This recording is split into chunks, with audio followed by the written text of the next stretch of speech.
복음에 합당한 시민이라고 하는 제목으로 오늘 말씀을 전합니다. 시민이라는 말이 들어가니까 오늘 말씀의 제목이 좀 거창한 이야기를 하는 것인가 이렇게 들릴 수도 있겠습니다. 모든 설교는 하나님의 은혜에 관한 말씀이기 때문에 거창한 것은 맞습니다만 시민이라고 하니까 뭔가 정치적인 이야기를, 현실 정치적인 이야기를 하려는가 생각될지도 모르겠지만 그런 것이 아니라 사실 오늘 제목은 오늘 성경 본문에 나오는 문구를 통해서 정한 제목입니다. 그런 의미의 말이 오늘 말씀 속에 들어 있습니다. 27절 말씀 보면 오직 너희는 그리스도의 복음에 합당하게 생활하라고 했습니다. 그러니까 그리스도인은 이전의 삶, 복음을 듣기 전의 생활을 버리고 이제는 복음에 합당한 새로운 생활을 하는 사람들입니다. 예수 그리스도께서는 우리 죄를 대속하여 십자가에 죽으셨고 사망 권세를 이기고 부활하시어 우리의 구원을 이루어 주셨습니다. 그러니까 그리스도께서 죄와 죽음의 문제를 해결하여 주셨다고 하는 그 놀랍고 기쁜 소식, 그 그리스도의 복음을 우리가 믿고 구원받아 새로운 삶을 우리가 살아가게 된 것입니다. 이제는 이전에 죄인의 본능으로 살았던 삶, 죄와 사망의 법에 따라 살아가던 그런 삶이 아니라 생명의 성령의 법에 따라 사는 생활을 하게 된 것이다 라고 로마서 1장 2절에서 또 바울 사도가 선포한 바 있습니다. 그러니까 한마디로 그리스도의 복음에 합당하게 사는 생활입니다. 그런데 복음에 합당하게 생활하라는 말씀, 여기서 생활하라라고 하는 말씀이 사실 적절한 번역이기가 어렵습니다. 폴리투에스테, 헬라어로는 이렇게 이 생활하라 이 명령어가 폴리투에스테 이런 말을 쓰고 있습니다.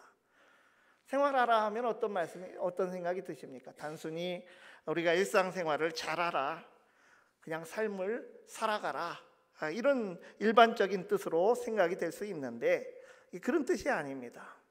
복음에 합당한 시민 노릇을 하며 살라라고 하는 것입니다. 폴리투에스테라고 했을 때 그 폴리라는 말이 폴리스라고 하는 헬라어에서 도시라고 하는 뜻에서 나온 말입니다.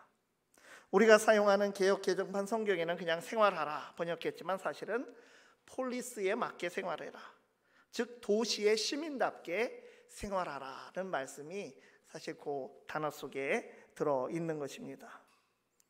그래서 이번에 나온 새 한글 성경이 이것을 번역했는데 잘 번역했습니다.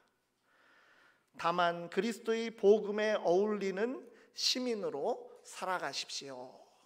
얼마나 잘 번역했습니까? 이 로마 사람들은 전쟁을 하면서 곳곳에 도시, 이 폴리스를 건설을 하였는데 빌립보서의 이 빌립보가 바로 그러한 대표적인 도시입니다. 특히 퇴역한 군인들이 살아가던 도시가 이 빌립보라는 도시입니다. 이 폴리스입니다. 그러니까 빌립보라는 도시에서 로마 제국의 시민답게 권리도 누리고 의무를 다하며 살아가고 있는 것입니다. 그들에게 바울은 이제 복음으로 변화된 그리스도인에 어울리게 새로운 시민으로 살아가라고 말씀을 주고 있는 것입니다. 빌립보서 오늘 1장의 말씀을 읽었지만 빌립보서 3장 20절을 보시면 복음에 합당한 시민을 다시 뭐라고 했느냐? 천국 시민권을 가진 시민이라고 말씀했습니다. 그러나 우리의 시민권은 하늘에 있는지라. 그러니까 우리는 세상 도시의 시민으로 살되 복음에 어울리는 시민이면서 천국 시민권자인 시민으로 살아가게 됩니다. 복음에 합당한 시민, 천국 시민의 생활 방식은 어떠한 모습입니까? 첫째로 복음에 합당한 시민은 협력하는 공동체를 이룹니다. 너희가 한 마음으로 서서 한 뜻으로 복음의 신앙을 위하여 협력하는 것과 라고 했습니다. 그러니까 복음에 합당한 시민 생활이라고 하는 것은 복음 사역에 협력하는 그러한 삶입니다. 복음에 합당한 새로운 시민의 삶은 천국 시민들이 한 공동체로 마음과 뜻을 모아서 생활하고 섬기는 것입니다. 교회가 바로 협력하는, 복음을 위해서 협력하는 것이 교회입니다. 여기서 협력이라고 하는 말은 그 어원을 따라가 보면 운동경기 용어입니다. 그러니까 본뜻은 함께 운동경기를 하는 것입니다. 로마는 어디를 가든지 도시를 건설을 하게 되면 그 도시에 원형 경기장을 만들게 됩니다.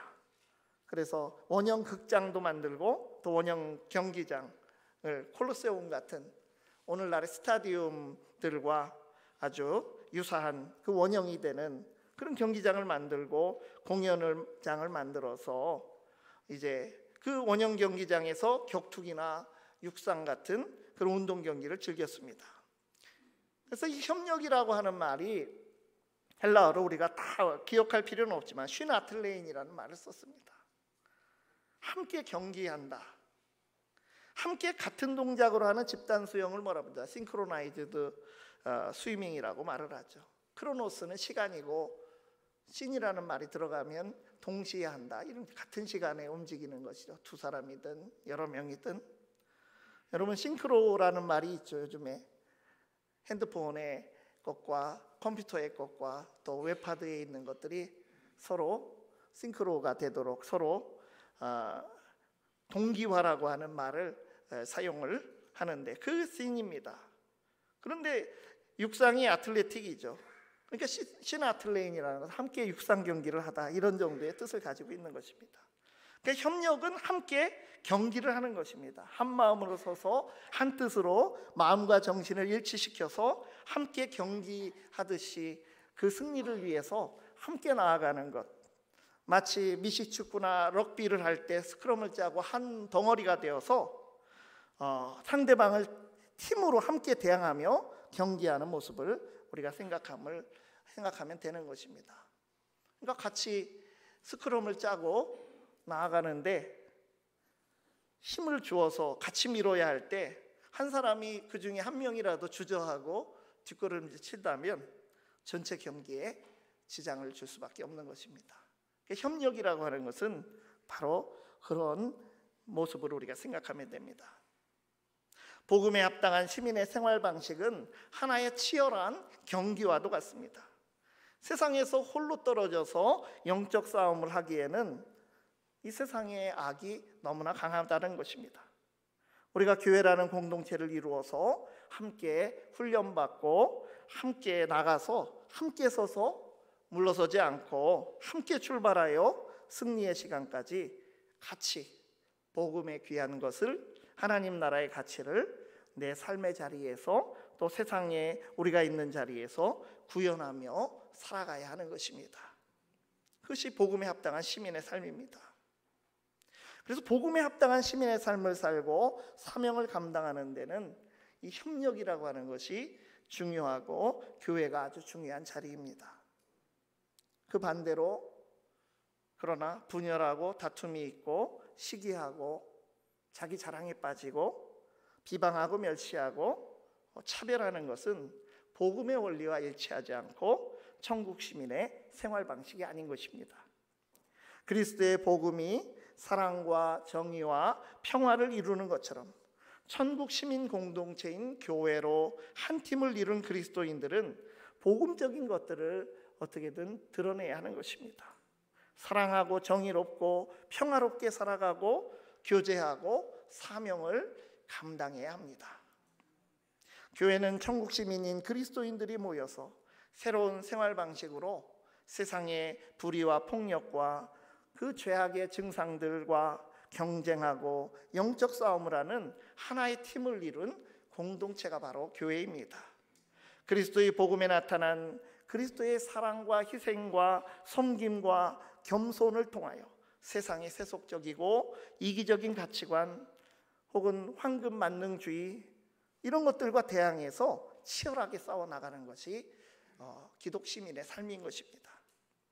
에베소서 6장에서 바울 사도는 하나님의 전신갑주를 입고 영적 싸움을 싸우라, 그 승리의 전설을 지키라고 했습니다.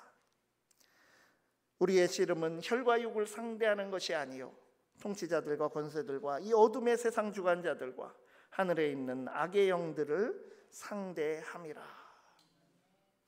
그러니까 이 땅에 우리가 하나님 나라 시민으로서 사랑과 평화와 자유와 참 정말 행복의 나라를 이 땅에서 이루기 위해서 한마음 한뜻으로 협력하라고 하셨는데, 오늘날 교회와 그리스도인의 모습을 우리는 돌아보며 반성하지 않을 수가 없습니다. 교회가 세상의 가치에 침입당하고 있습니다. 교회 공동체가 사람을 대하는 방식이 어떻습니까? 세상에서 판단하는 것과 대동소이하다면, 그리스도인인데도 경제 논리에 그런 것을 더 우선에 세우고 하나님 나라의 가치를 그런 것이 이긴다면, 십자가의 희생과 자기 부인의 신앙보다 영광과 번영의 신앙이 더 환영받는 교회, 이런 변질이 일어나고 있다는 것입니다.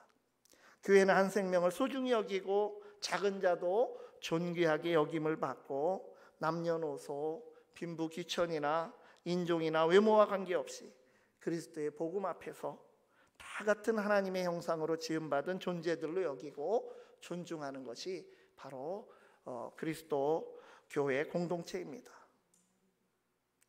우리가 본질을 잃지 않으면서도 열린 공동체, 복음 안에서 자유를 누리며 함께 가치를 공유한 한 팀이 되어서 협력하는 교회와 그리스도인으로 바로 서기를 바랍니다. 두 번째로, 복음에 합당한 시민은 세상의 반대자를 두려워하지 않습니다.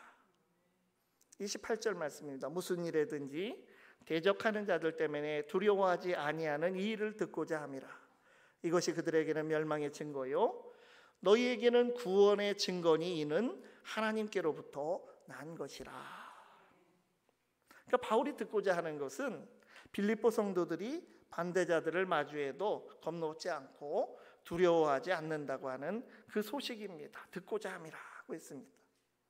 그러니까 협력하라고 하는 첫 번째 말씀에 이어서 반대자를 두려워하지 말라는 말씀이 복음에 합당한 시민의, 천국 시민의 두 번째 생활 방식입니다. 세상 시민으로 그저 그렇게 사는 것이 아니라 우리에게 천국 시민권까지 이렇게 주셨는데, 천국 시민답게 살기 위해서는 마치 전쟁에서 적들을 상대할 때의 그런 용기와 담대함이 필요하다고 하는 것입니다. 두려워하지 말라는 것입니다. 그리스도를 대적하는 시민은 결국 뭐라고 했습니까? 멸망의 길로 가는 것이니까 그 두려워하지 말고, 천국 시민은 구원받은 천국 시민임이 증명이 될 것이다. 그 증명을 어떻게 됩니까? 하나님께로부터 하나님께서 다 이것을 다 판가름 나도록 다 해주실 것이라는 말씀입니다. 그러니 걱정 말고 두려워하지 말고 담대하고 신실하게 복음에 합당한 시민의 본분을 묵묵히 감당하면 되는 것입니다. 대적이라고 하는 말, 반대라고 하는 말 뜻이 있습니다. 헬라어로는 안티라고 하는 말입니다. 우리 안티라는 말 얼마나 많이 알고 있으면, 우리 사회에서 안티라고 하면 어떤 특정 개인이나 집단에 대한 적대적인 사람들을 말하는 표현으로 사용합니다. 저 사람은 안티가 많다 그러면 동조자보다는 반대자가 많다라고 하는 뜻입니다. 바울이 사명을 감당하는 데에 이 대적자들, 즉 안티들이 많이 있었고, 그리고 그처럼 빌립보 교회 성도들이 천국 시민의 생활 방식과 또 그러한 교회에서의 사역 방식으로 살아가고자 할 때 이 대적자 안티들이 있어서 그들 때문에 두려운 마음이 앞서기도 하였던 것입니다. 그래서 바울 사도는 빌립보 교회 성도들이 천국 시민으로서 두려움 없이 담대하게 반대자들을 극복한다고 하는 소식이 들려지기를 바란다라고 그들에게 용기를 주고 있습니다. 교회와 그리스도인들이 세상의 시민으로서 천국 시민으로 살기에, 삶 속에서 천국의 가치를 지켜내고 복음의 풍성한 은혜를 나누기 위해 협력하며 나아가고자 할 때, 때로는 이 용기와 담대함으로 나아가야 될 필요가 있습니다. 하나님 나라 운동에 대한 반동, 이것은 여러 충의와 모습과 변이로 하나님 나라의 운동에 대한 반동이 일어나기 때문에 그런 것입니다. 한국 교회만 봐도 적대적인 안티들이 많이 있습니다. 안티 기독교 인터넷 커뮤니티, 또 반기독교적 활동을 한다고 하는 그런 시민단체들도 있지만, 그런 적극적인 안티들이 아니더라도 전반적으로 비우호적인 안티의 분위기를 느낄 수가 있습니다. 오히려 그냥 요즘에는 좀 무관심으로 비춰지지 않는가라고 하는 생각이 또 들기도 합니다. 자, 매번 3대 종교에 대한 호감도 조사를 할 때 천주교 1위, 불교 2위, 개신교 3위, 비호감 종교가 되었습니다. 왜 기독교 안티들이 많이 생겨났습니까? 교리적인 비판, 이런 것을 파고들기도 전에 그리스도인들의 그 실생활에 대한 실망 때문입니다. 교회가 세상에 정말 천국 시민으로서의, 단순한 세상 시민이 아니라 천국 시민으로서의 교회가 되어야 되고 그리스도인들이 되어야 되는데, 세상에 도움을 주지 못하고 희망을 보여주지 못하고 성숙한 어른 노릇을 하지 못합니다. 교회에 대한 분위기, 이것은 통계에 나오는 것입니다. 편협하고 배타적이다. 오히려 교회는 자주 비복음적이고 비신앙적이고 때로는 비상식적인 모습을, 그런 시민의 모습을 보여주곤 합니다. 일상생활에서 만난 그리스도인들이 인정 없는 사람, 또 비윤리적인 직장 상사의 모습으로 마주하게 되기도 합니다. 그리스도인의 삶이 복음에 합당하지 않으니, 천국 시민답지 못하니 반기독교로 돌아서게 됩니다. 예수님은 좋아도 그런 기독교인이 모인 교회는 싫다. 그리고 많은 또 그리스도인들이 교회를 떠나 있습니다. 수백만에 이릅니다. 심지어 지금은 신앙생활의 자유가 보장되는 시대인데도 바울이 빌립보 감옥에 갇히게 된 것 같은 극심한 박해와 상황, 이 박해 상황이 있지도 않습니다. 요즘 교회에 반대하는 흐름은 오히려 자초한 것이죠. 신앙적인 나태함에 빠지거나 시대적 사명을 망각하고 복음의 공공성을 상실한 한국 교회와 그리스도인들이 자초한 면이 다분하다고 하는 것입니다. 우리는 복음의 풍성하고 놀라운 보배를 소유한 자들이라고 하는 것, 이것은 틀림없는 사실입니다. 천국 시민으로서 고상하고 고귀한 가치들을 지키며 살아가야 하는 자들입니다. 우리는 하나님의 신성한 성품을 물려받은 자들입니다. 베드로후서 1장 3절에 4절 말씀. 또 그리스도인들은 그리스도의 옷을 입었다라고 했습니다. 천국 잔치에 예복을 입은 자들입니다. 우리에게는 그리스도의 향기가 나고 천국의 귀티가 나야 하는 것입니다. 복음에 합당한 시민은 입을 열면 거룩한 말씀이 나오고 사랑의 언어가 나와야 합니다. 이익을 위해 움직이는 세상같이 않은 확실히 차별화된 거룩한 수준의 삶을 살아가야 그것이 바로 천국 시민이고 복음에 합당한 시민입니다. 세상에서 반대자들을 만난다 해도 담대함을 가지고 천국 시민의 품위와 복음의 풍성함으로 넉넉히 품으며 승리하는 교회와 그리스도인들이 되기를 바랍니다. 세 번째로 복음에 합당한 시민은 은혜와 고난을 함께 받습니다. 29절 말씀에 그리스도를 위하여 너희에게 은혜를 주신 것은 다만 그를 믿을 뿐 아니라 또한 그를 위하여 고난도 받게 하려 하심이라고 했습니다. 새 번역 성경으로 다시 읽어보면 이 은혜를 특권이라고 번역을 했습니다. 하나님께서는 여러분에게 그리스도를 위한 특권, 즉 그리스도를 믿는 것뿐만 아니라 또한 그리스도를 위하여 고난을 받는 특권도 주셨습니다. 우리는 그리스도의 은혜로 그 은혜의 선물로 인해서 구원받고 하나님의 백성, 천국 시민이 된 자들입니다. 바울 사도께서는 오늘 빌립보서 본문에서 은혜를 두 가지로 말씀합니다. 그리스도인은 믿음의 은혜를 받았을 뿐 아니라 고난의 은혜도 함께 받았다는 것입니다. 믿음이 선물이고 은혜라고 하는 것은 우리가 수긍할 수가 있습니다. 성령이 우리에게 믿음을 주셔서 우리가 믿게 된 것이기 때문에 믿음의 은혜는 먼저 와서 역사하시는 하나님의 은혜이고, 그 믿음의 길을 통해서 우리가 이 하나님의 다함이 없는 은혜를 누리고 있습니다. 그러나 바울이 여기서 강조하는 것은 그리스도를 위해 고난을 받는 것도 하나님께서 주신 은혜라고 하는 것입니다.